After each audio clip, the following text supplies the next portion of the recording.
സൂർജിനെ എനിക്ക് നഷ്ടമായപ്പോ ഞാൻ നിങ്ങളെല്ലാവരും മറക്കുകയായിരുന്നു. എനിക്ക് വേണ്ടി മാത്രം ജീവിച്ച അച്ഛനും അമ്മയും പോലും ഞാൻ മറന്നു. എന്തിന് മുത്തശ്ശിയുടെ വിഷമത്തെക്കുറിച്ച് പോലും ഞാൻ ഓർത്തില്ല. ഒന്നും വിദ്യ മനഃപൂർവ്വം ചെയ്തതല്ലോ. നിന്നെ ഞങ്ങൾക്ക് മനസ്സിലാവും. എല്ലാ വിഷമങ്ങളും ഭഗവാന്റെ കാൽക്കൽ അർപ്പിച്ച് പ്രാർത്ഥിക്കുക. എനിക്ക് ഉറപ്പാ ആ പ്രാർത്ഥന ഈശ്വരൻ കേൾക്കും. അതെ മോളെ, ഇപ്പൊ നിനക്ക് വേണ്ടി കരഞ്ഞു പ്രാർത്ഥിച്ചു വന്ന ഞങ്ങൾക്ക് മനസ്സിന് ആശ്വാസം തരുന്നൊരു വാർത്ത ഭഗവാൻ തന്നെ അനുഗ്രഹിച്ചില്ലേ? അതുപോലെ സാവകാശം എല്ലാം ശരിയാവും. നമ്മുടെ കുടുംബത്തിന് നഷ്ടപ്പെട്ട സന്തോഷം തിരിച്ചു കിട്ടുകയും ചെയ്യും. അമ്മായി പറഞ്ഞു കേട്ടല്ലോ. അതുകൊണ്ട് ഇനി എപ്പോഴും ഹാപ്പി ആയിരിക്കാൻ ശ്രമിക്കണം, കേട്ടല്ലോ?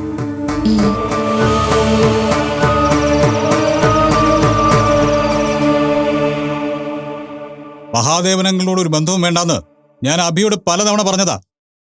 എന്നിട്ടും അഭി എന്തിനാ ബന്ധം തുടരുന്നത്? വേണ്ടാന്ന് തോന്നുമ്പോ എടുത്തു കളയാനും വേണോന്ന് തോന്നുമ്പോ ചേർത്ത് നിർത്തേണ്ടതും അല്ലല്ലോ രക്തബന്ധം. അങ്കിൾ എനിക്ക് എന്റെ അമ്മയുടെ സഹോദരനാ, നമ്മുടെ അമ്മാവനാ. അത് മരണം വരെ അങ്ങനെ തന്നെ ആയിരിക്കും. അമ്മയ്ക്കില്ലാത്ത എന്ത് ബന്ധം അഭിക്കുള്ളത്? അതോ അമ്മയുടെ സമ്മതത്തോടെയാണോ അഭി ഇത് തുടരുന്നത്? എന്താ ആദർശ് ഇത്? നീ വേണ്ടാന്ന് വെച്ചത് മുതൽ ഞാൻ എന്റെ ജീവിതത്തിൽ നിന്ന് മക്കി ഒഴിവാക്കിയതാ. പിന്നെ അഭിക്ക് മാത്രം എന്താ അത്ര കുഴപ്പം?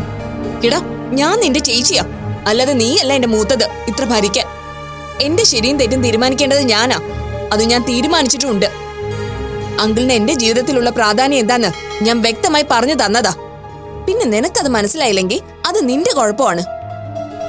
അപ്പൊ നീ ആ ബന്ധം ഒഴിവാക്കില്ലെന്നല്ലേ? ആദർശേട്ടാ വേണ്ട. എന്തിനാ വെറുതെ ഇക്കാര്യത്തിന്റെ പേരിൽ വീണ്ടും ഒരു വഴക്ക്? അഭിചേച്ചിക്ക് അങ്കിളുമായിട്ടുള്ള ബന്ധം തുടരാനാണ് ഇഷ്ടമെങ്കിൽ അത് ചെയ്തോട്ടെ. നമ്മളായിട്ട് എന്തിനാ എതിർക്കുന്നേ? അത് നടക്കില്ലേ മീര. അഭിയുടെ തോന്നിയാസം ഈ വീട്ടിൽ പറ്റില്ല. അഭിക്ക് നമ്മളെക്കാൾ വലുത് അയാളാണെങ്കിൽ അഭി ഇവിടുന്ന് പോട്ടെ. അത് പറയാൻ നിനക്കെന്താ അവകാശം? ഇത് എന്റെ കൂടി വീടാ, അല്ലാതെ നീ ഉണ്ടാക്കിയ നിന്റെ വീടല്ല. ഇവിടെ നിന്ന് ഞാൻ പോണെങ്കിൽ പറയേണ്ടത് നീയല്ല, അമ്മയാ. അമ്മ അത് പറയാത്തടത്തോളം ഞാൻ ഇവിടെ തന്നെ ഉണ്ടാവും. കേട്ടല്ലോ അമ്മയുടെ മകള് പറയുന്നത്. ഇതിനെല്ലാം കാരണം അമ്മയാ. അമ്മ എതിർക്കാത്തതുകൊണ്ട് തന്നെയാ അഭി ഇപ്പൊ ഈ അഹങ്കാരം മൊത്തം കാണിക്കുന്നത്. എനിക്ക് നിങ്ങൾ രണ്ടു മക്കളും ഒരുപോലെയാ. ആരെങ്കിലും ഒരാളേക്കാൾ വലുതോ ചെറുതോ അല്ല. അത് മനസ്സിലാകണമെങ്കിലേ നീ ഒരു അച്ഛനാകണം. എന്റെ വിഷമം അമ്മയ്ക്ക് പറഞ്ഞാൽ മനസ്സിലാവില്ല. ഈ വീട്ടിൽ നടക്കുന്ന കാര്യങ്ങളെല്ലാം അഭി അയാളെ വിളിച്ച് പറയുന്നുണ്ട്.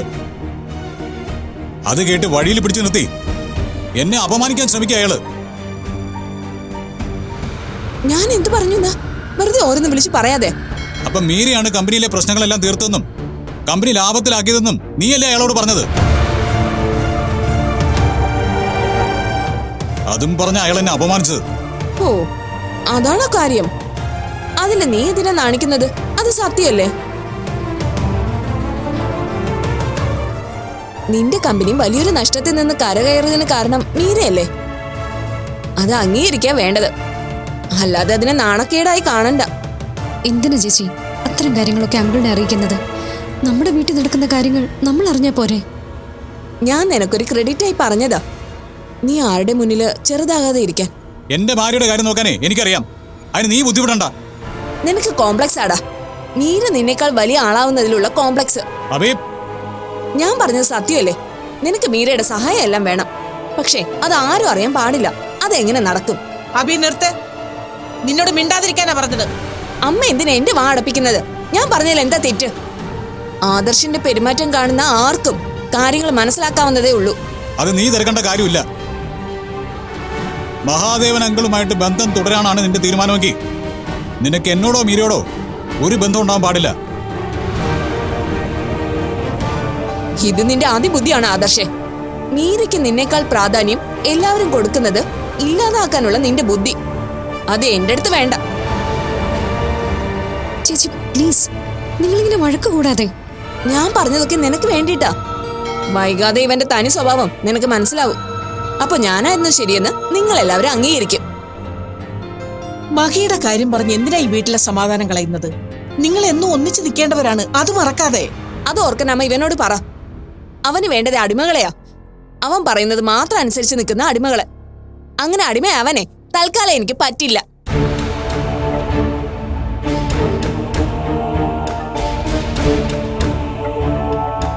എന്താ മോനെ ഇത്? നീ ഇങ്ങനെയൊന്നും ആയിരുന്നില്ലല്ലോ. എന്താ നിനക്ക് പറ്റിയത്? അമ്മേ, മഹാദേവൻ അങ്കിളിനെ അംഗീകരിക്കാൻ ഈ ജന്മം എനിക്ക് സാധിക്കില്ല. അയാളുമായിട്ട് ബന്ധം പുലർത്തുന്നവർ പോലും എനിക്ക് ശത്രു തന്നെയാ.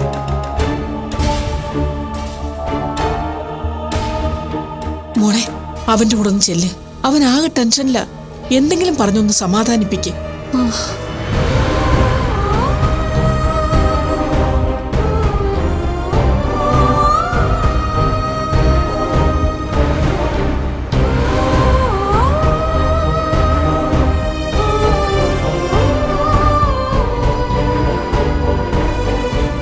ആദർശേട്ടാ, ആദർശേട്ടന് എന്താ പറ്റിയത്? എന്തിനാ ഇത്രയും ദേഷ്യം? അപ്പൊ താനും അബിയുടെ സൈഡാണോ? അതാണോ ഞാൻ പറഞ്ഞത്? പിന്നെ എന്താ ഈ പറഞ്ഞതിന്റെ അർത്ഥം? മഹാദേവൻ അങ്കിൾ നമ്മളോട് ചെയ്തത് മുഴുവൻ അബിക്കറിയാം. എന്നിട്ട് ഇപ്പോഴും അബി അയാളുമായിട്ട് ബന്ധം പുലർത്തുന്നു. അതായിക്കോട്ടെ, നമ്മുടെ വീട്ടിൽ നടക്കുന്ന കാര്യങ്ങളെല്ലാം എന്തിനാ അയാളെ അറിയിക്കുന്നേ? അഭിചേച്ചിയുടെ സ്വഭാവം നമുക്ക് എല്ലാവർക്കും അറിയാവുന്നതല്ലേ. അങ്കിളുമായിട്ട് ചേച്ചി റിലേഷൻ മുന്നോട്ട് കൊണ്ടുപോകുന്നതും പോവാതിരിക്കുന്നതും ചേച്ചിയുടെ ഇഷ്ടമല്ലേ. അതിൽ നമ്മൾ അഭിപ്രായം പറയേണ്ടതില്ല. അങ്കിള് ചെയ്ത തെറ്റിന് കോടതി അയാളെ ശിക്ഷിച്ചോളും. അത് ആ വഴിക്ക് നടക്കട്ടെ. ഞാൻ പറഞ്ഞത് അതല്ലല്ലോ. കമ്പനി കാര്യങ്ങളിൽ മീരയല്ലേ അബിയെ സഹായിച്ചത്. അതിന്റെ നന്ദി പോലും കാണിക്കാതെയല്ലേ അവൾ ഈ കാട്ടിക്കൂട്ടുന്നത്. അല്ല ആദർശേട്ടാ, അഭിചേച്ചിക്ക് ഇപ്പൊ എന്നോട് വലിയ സ്നേഹമാ. ഇനിയും വഴക്കും പ്രശ്നങ്ങളും ഒക്കെ ആയ പഴയ സമാധാനം ഇല്ലാത്ത അവസ്ഥ വീണ്ടും വരും. അത് വേണോ? എനിക്ക് മനസ്സിലായി മീര, താനും ഇപ്പൊ അവളുടെ ഭാഗത്താ. മീര അതാണ് ഇതാണെന്നൊക്കെ അബി പുകഴ്ത്തി പറഞ്ഞപ്പോ അതാണ് വലിയ കാര്യമെന്ന് തനിക്കും തോന്നി തുടങ്ങിയോ? ഇങ്ങനൊന്നും പറയില്ലേ ആദർശേട്ടാ. ഞാൻ മനസ്സിൽ പോലും കരുതാത്ത കാര്യങ്ങളാ ആദർശേട്ടൻ പറയുന്നത്. ഞാൻ നമ്മുടെ വീടിന്റെ സമാധാനത്തെയും സന്തോഷത്തെയും കരുതി പറഞ്ഞതാ. ഒരേ വീട്ടിൽ താമസിച്ച് എനിക്കെതിരെ ഓരോന്ന് ചെയ്യുന്നവരോട് പൊറുക്കാനോ സ്നേഹം കാണിക്കാനോ എനിക്ക് പറ്റില്ല. ആദർശേട്ട സ്വഭാവത്തിൽ നല്ല മാറ്റം വന്നിട്ടുണ്ട്. എന്തിനാ ഇത്ര ദേഷ്യം? ആദർശേട്ടൻ ഇങ്ങനൊന്നും ആയിരുന്നില്ലല്ലോ. ഇപ്പൊ എന്താ പറ്റിയത്? എന്തായാലും എന്നോട് പറ.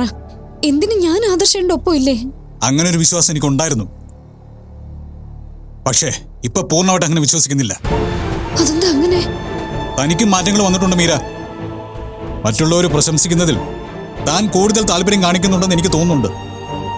അങ്കിളുമായിട്ട് ബന്ധം പുലർത്തിയാൽ അഭിയുമായി നമുക്കിനി യാതൊരു ബന്ധമില്ലാന്ന് ഞാൻ പറഞ്ഞപ്പോ പോലും മീര എനിക്കൊപ്പം നിൽക്കാതെ മൗനം പാലിച്ചു.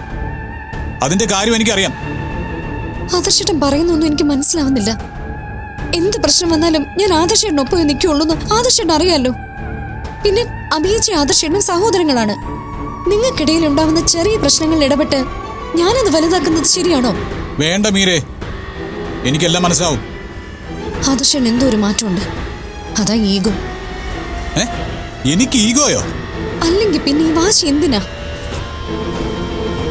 എത്ര കഷ്ടപ്പെട്ടിട്ടാ നഷ്ടത്തിലായിരുന്ന ആ ബാംഗ്ലൂർ പ്രോജക്റ്റ് നമ്മൾ ലാഭത്തിലേക്ക് മാറ്റി കൊണ്ടുവന്നത്. എന്നിട്ടിപ്പോ എന്താ ഉണ്ടായത്? എന്താ ഒന്നും മിണ്ടാത്തത്? ആ പ്രോജക്റ്റിന്റെ കാര്യത്തില് ഞാൻ പറഞ്ഞത് ചെയ്യാതെ മാറ്റങ്ങൾ വരുത്തിയത് കൊണ്ടല്ലേ ഇപ്പൊ വീണ്ടും നഷ്ടം ഉണ്ടായത്. ഓഹോ, അപ്പൊ അങ്ങനെയാണ് മീരയുടെ മനസ്സിൽ. ഞാനെന്താ സ്വന്തമായിട്ട് പ്രോജക്റ്റുകൾ ചെയ്യാനും അത് ലാഭത്തിൽ എത്തിക്കാനും കഴിവില്ലാത്തവനാണോ? അങ്ങനാണോ ഞാൻ പറഞ്ഞത്? എന്തിനാ എഴുതാപ്പുറം വായിക്കുന്നേ? വേണ്ട, മീരയുടെ മനസ്സിലെ ചിന്ത എന്താണെന്ന് എനിക്കിപ്പോ അറിയാം. എനിക്ക് യാതൊരു കഴിവുമില്ല. ഞാനൊരു പരാജയമാണ്. മീരയുടെ ബുദ്ധിയും കഴിവും കൊണ്ട് മാത്രം ജീവിക്കുന്ന ഒരു കഴിവ് കേട്ടവൻ. കഷ്ടമാണ് ആദർശേട്ടാ, എന്തിനാ ഇങ്ങനെയൊക്കെ പറയുന്നത്? പറഞ്ഞതല്ലല്ലോ, പറയിപ്പിച്ചതല്ലേ. ഞാനെടുത്ത തീരുമാനങ്ങളാണ് പ്രോജക്റ്റിനെ നഷ്ടത്തിലാക്കിയതെന്ന് താനിപ്പോ പറഞ്ഞില്ലേ? ഇനിയിപ്പോ അത് ഇല്ലാന്ന് പറയണ്ട. ഞാൻ ബിസിനസ്സിൽ വന്നതും അറിയപ്പെടുന്ന ലെവലിലെത്തിയതും ഭാര്യയെ കണ്ടിട്ടല്ല, ഒറ്റയ്ക്ക് തന്നെയാ. അച്ഛനായിട്ടുണ്ടാക്കിയ സ്ഥാപനം ഇരട്ടി വിജയത്തിലേക്ക് തന്നെയാണ് ഞാൻ കൊണ്ടുപോയത്. അതൊന്നും ഇല്ലെന്നല്ലല്ലോ ആദർശേട്ടാ ഞാൻ പറഞ്ഞത്. മീര പ്ലീസ്, വെറുതെ എന്നെ ഭ്രാന്തി പിടിപ്പിക്കരുത്. ഭാര്യയുടെ ഔദാര്യത്തിൽ ബിസിനസ് നടത്തുന്ന ഒരുത്തനായിട്ട് മുന്നോട്ട് പോകാൻ ഞാൻ ആഗ്രഹിക്കുന്നില്ല. ഓരോ കാര്യത്തിലും തന്നോട് അഭിപ്രായം ചോദിച്ചതും അതിനനുസരിച്ച് പ്രവർത്തിച്ചതും എന്റെ കഴിവിൽ വിശ്വാസമില്ലാഞ്ഞിട്ടോ എന്നെ ഒന്നിനും കൊള്ളില്ലാന്ന് കരുതിയിട്ടും അല്ല. ഞാൻ അങ്ങനെ ഓർത്ത് പറഞ്ഞതല്ല. എനിക്കെല്ലാം മനസ്സിലായി. അതുകൊണ്ട് മേരി ഇനി മേരെ കമ്പനി വരരുത്. അവിടുത്തെ കാര്യങ്ങൾ ഇടപെടുകയും ചെയ്യരുത്. ഞാനായിട്ട് ഉണ്ടാക്കിയ സ്ഥാപനം മുന്നോട്ട് കൊണ്ടുപോകാൻ എനിക്കറിയാം. ആദർശേട്ടാ, ഞാൻ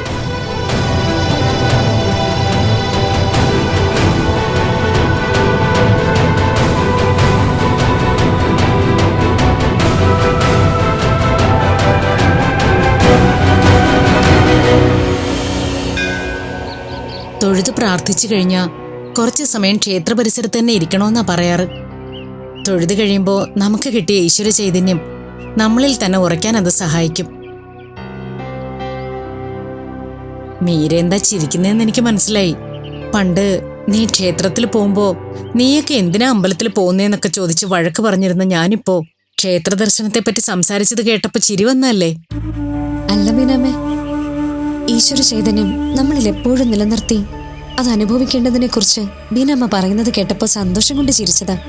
അങ്ങനെയായിരുന്നോ? എന്റെ മാറ്റങ്ങൾ പെട്ടെന്നായതുകൊണ്ട് പഴയത് പലതും മനസ്സിൽ തികട്ടി വരും.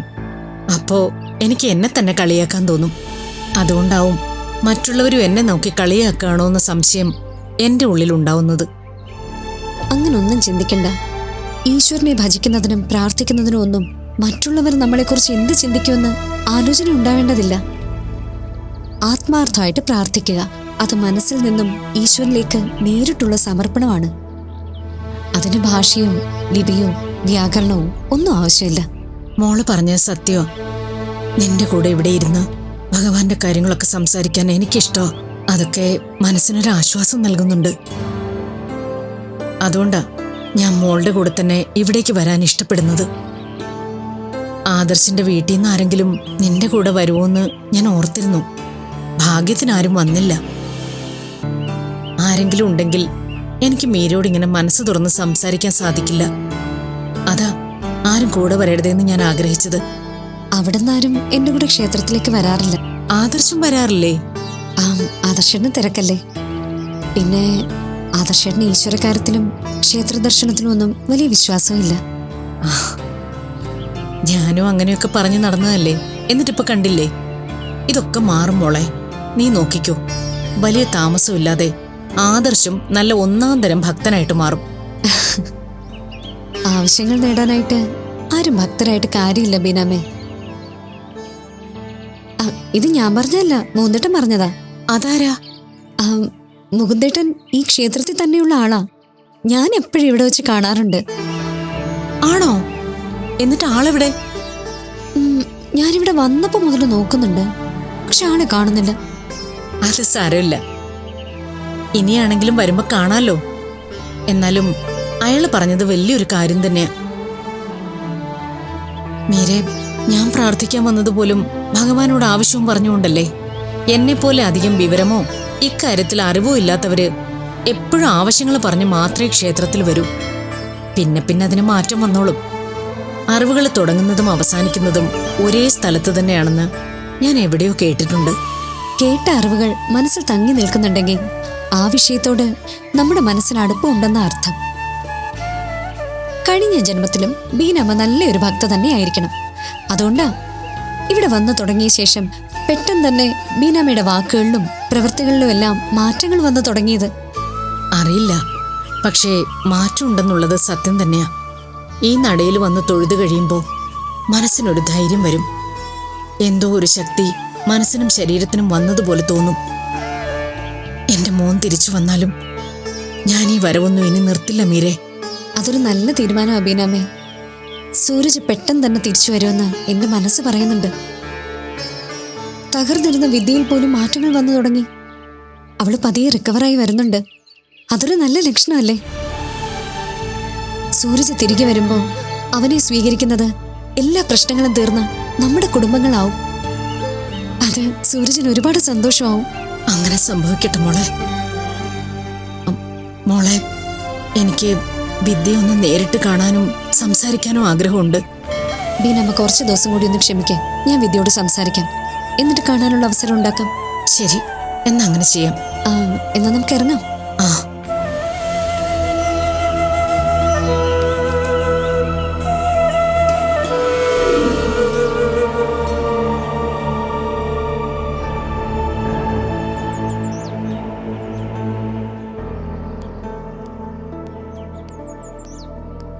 മുത്തശ്ശൻ വന്നിട്ട് ഒരുപാട് സമയമായോ?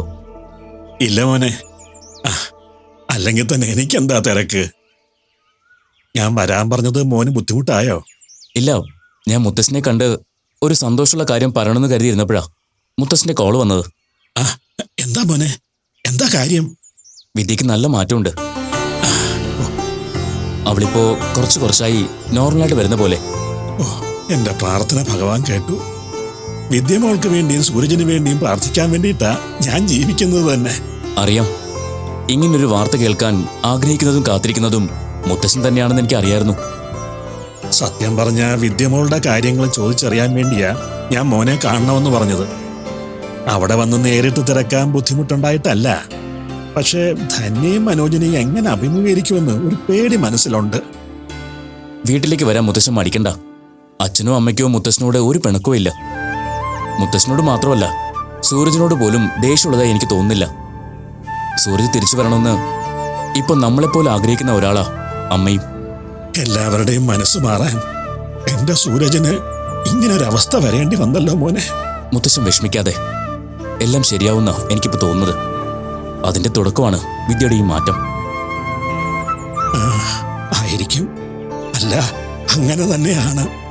പിന്നെ ഞാൻ സൂരജനും വിദ്യമോൾക്കും വേണ്ടി പ്രാർത്ഥിക്കാൻ ഗുരുവായൂർ അമ്പലത്തിൽ പോയി. ഞാൻ അവിടെ വെച്ച് കുറച്ച് ജ്യോതിഷമൊക്കെ വശമുള്ള ഒരാളെ പരിചയപ്പെട്ടു. സൂരജിന്റെ കാര്യമൊക്കെ പറഞ്ഞപ്പോഴേ സൂരജ് ജീവനോടെ ഉണ്ടെന്നും നമ്മളുമായി കോണ്ടാക്ട് ചെയ്യാൻ പറ്റാത്ത അവസ്ഥയിലുമാണെന്നാ പറഞ്ഞത്. അത് സത്യം തന്നെ ആയിരിക്കും മുത്തശ്ശ. സൂരജിന് അരുതാത്ത എന്തെങ്കിലും സംഭവിച്ചു പോയിരുന്നെങ്കിൽ ഇതിനൊക്കെ വിവരം നമുക്ക് കിട്ടിയാനല്ലോ. അതെ. ഇപ്പോ എനിക്ക് ഒരു പ്രതീക്ഷ തോന്നുന്നുണ്ട്. അതുകൊണ്ടാണല്ലോ വിദ്യമോൾക്ക് നല്ല മാറ്റം ഉണ്ടായത്. അതെ, വിദ്യയുടെ ഈ മാറ്റത്തിന് നന്ദി പറയേണ്ടത് മീരയോടാ. അവളാണ് വിദ്യക്ക് നഷ്ടമായ മനഃശക്തിയും ധൈര്യമൊക്കെ പകർന്നു കൊടുത്തത്. ദൈവാനുഗ്രഹമുള്ള കുട്ടിയാ മീര. അതുകൊണ്ട് തന്നെ ആ കുട്ടിയുടെ പ്രവൃത്തിയിലും ആ ഒരു ദൈവാനുഗ്രഹം ഉണ്ടാവും. അത് ശരിയാ. ചെറുപ്പം മുതൽ അവൾ ചെയ്യുന്ന ഓരോ കാര്യത്തിലും ഭഗവാന്റെ ഇടപെടൽ കാണാറുണ്ട്. ഈശ്വരൻ ചെയ്യേണ്ട കാര്യങ്ങളാണ് അവളെ കൊണ്ട് ചെയ്യിക്കുന്നതെന്ന് തോന്നിപ്പോവും. ഇപ്പതാ വിദ്യയുടെ കാര്യത്തിലും വിദ്യ ഈ അവസ്ഥയിൽ നിന്ന് മാറ്റിയെടുക്കാൻ ഞങ്ങൾ എല്ലാവരും ഒരുപാട് ശ്രമിച്ചു. പക്ഷേ ഒരു വ്യത്യാസം ഉണ്ടായില്ല. എന്നാൽ മീര ഇടപെട്ടപ്പോ ഭഗവാൻ അതിന് റിസൾട്ട് തരികയും ചെയ്തു. ഏതായാലും വിദ്യമോള് ജീവിതത്തിലേക്ക് തിരിച്ചു വന്നല്ലോ, ഭാഗ്യം. നാളെ സൂരജ് തിരിച്ചു വരുമ്പോഴേ മുത്തശ്ശൻ വിദ്യക്ക് വേണ്ടി ഒന്നും ചെയ്തില്ലേ എന്ന് ചോദിച്ചാ എനിക്ക് ഉത്തരവില്ലാതെ നിൽക്കേണ്ടി വരില്ലായിരുന്നോ? വിദ്യയും സൂരജും തമ്മിലുള്ള സ്നേഹത്തിന്റെ യഥാർത്ഥ ആഴം അറിഞ്ഞത് അത് മുത്തശ്ശൻ മാത്രമാ. വിദ്യക്ക് സൂരജിനെ ഇഷ്ടമാണ്, വിവാഹം കഴിക്കണമെന്ന് പറഞ്ഞപ്പോഴും അവർക്കിടയിൽ ഇത്രയ്ക്ക് ആഴത്തിലൊരു സ്നേഹം ഉണ്ടായിരുന്നു എന്ന് ഞാൻ മനസ്സിലാക്കിയിരുന്നില്ല. ഇപ്പോ സൂരജ് നമ്മുടെ കൂടെ ഇല്ലാതെ വന്നപ്പോ വിദ്യ കരക്കി പിടിച്ചിട്ട് മീൻ പോലെ പിടയ്ക്കുന്ന കണ്ടപ്പോഴാ എന്റെ പെങ്ങള് സൂരജിനെ ഇത്രമാത്രം സ്നേഹിക്കുന്നുണ്ടെന്ന് ഞാൻ മനസ്സിലാക്കിയത്. അവരെത്രമാത്രം പരസ്പരം സ്നേഹിച്ചിരുന്നുവെന്നും വിവാഹം കഴിക്കാൻ ആഗ്രഹിച്ചിരുന്നുവെന്നും എനിക്ക് നന്നായിട്ടറിയാം. അവരൊന്നിച്ച് സന്തോഷത്തോടെ ജീവിക്കുന്നത് കണ്ടിട്ട് ഈ ഭൂമിയിൽ നിന്ന് പോകണമെന്നായിരുന്നു എൻ്റെ ആഗ്രഹം. പക്ഷേ എനിക്ക് ആ ഭാഗ്യം ഉണ്ടായില്ല. ഒരു തരത്തിൽ പറഞ്ഞ എന്റെ ഭാഗ്യദോഷം കൊണ്ടാ എന്റെ മോൻ ഇങ്ങനെയൊക്കെ സംഭവിച്ചത്. സ്വപ്നങ്ങൾ കാണാനോ സന്തോഷിക്കാനോ ഉള്ള അർഹത എനിക്കുണ്ടായിരുന്നില്ല. അത് മറന്ന് ഞാൻ ജീവിതത്തിൽ ഓരോന്ന് ആഗ്രഹിച്ചു. എന്താ മുത്ത് ചെയ്ത്? വിഷമിക്കാതെ, എല്ലാം ശരിയാവും. ആ ജ്യോതിഷം പറഞ്ഞത് തന്നെ ശരി. സൂരജ് എവിടെയോ സുരക്ഷിതനായി ഇരിപ്പുണ്ട്. അവന് നമ്മളെ ബന്ധപ്പെടാൻ സാധിക്കുന്നില്ല, അതാ സത്യം. അതെ, അങ്ങനെയാണെങ്കിൽ അവൻ കർണാടകയിൽ തന്നെ ഉണ്ടാവുമല്ലേ? അങ്ങനെ നമുക്ക് പ്രതീക്ഷിക്കാം. എന്നാ ഞാൻ ഒരിക്കൽ കൂടി അവിടേക്ക് പോവുക. അവിടെ എല്ലാ സ്ഥലത്തും പോയി അന്വേഷിക്കണം. എന്റെ സൂരജിനെ കണ്ടുപിടിക്കണം. ഇനി എന്റെ സൂരജിനെ കൊണ്ടുവന്നിട്ട് ഞാൻ വിദ്യമോളെ കാണുന്നുള്ളൂ. മുത്തശ്ശന് ഒറ്റയ്ക്ക് പോയി കഷ്ടപ്പെടണ്ട, ഞാനും വരാം. വേണ്ട മോനെ, ഈ സമയത്ത് നീ ഇവിടെ വേണം. എന്തെങ്കിലും ആവശ്യം വന്നാ ഞാൻ നിന്നെ വിളിച്ചോളാം. ഇന്ന് രാത്രി മാർക്കറ്റിൽ നിന്ന് ഒരു ലോറി കർണാടകയ്ക്ക് പോകുന്നുണ്ട്. ഞാൻ അതിൽ പോകാനാ കരുതുന്നത്. ഇത്തവണ സൂരജിനെ കുറിച്ച് എന്തെങ്കിലും വിവരം കിട്ടുമെന്ന് എന്റെ മനസ്സ് പറയുന്നു. നമുക്ക് നോക്കാം.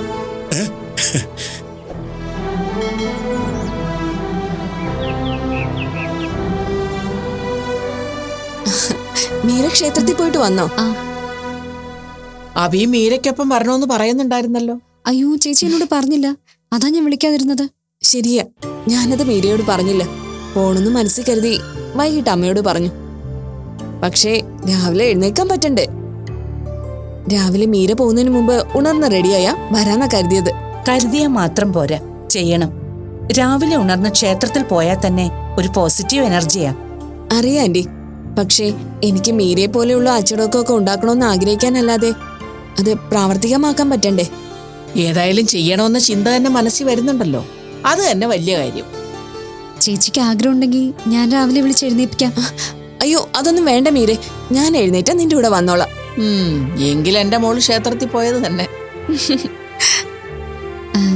ഞാൻ അമ്മയോടൊരു കാര്യം ചോദിക്കണമെന്ന് കരുതി ഇരിക്കായിരുന്നു. എന്താ മോളെ?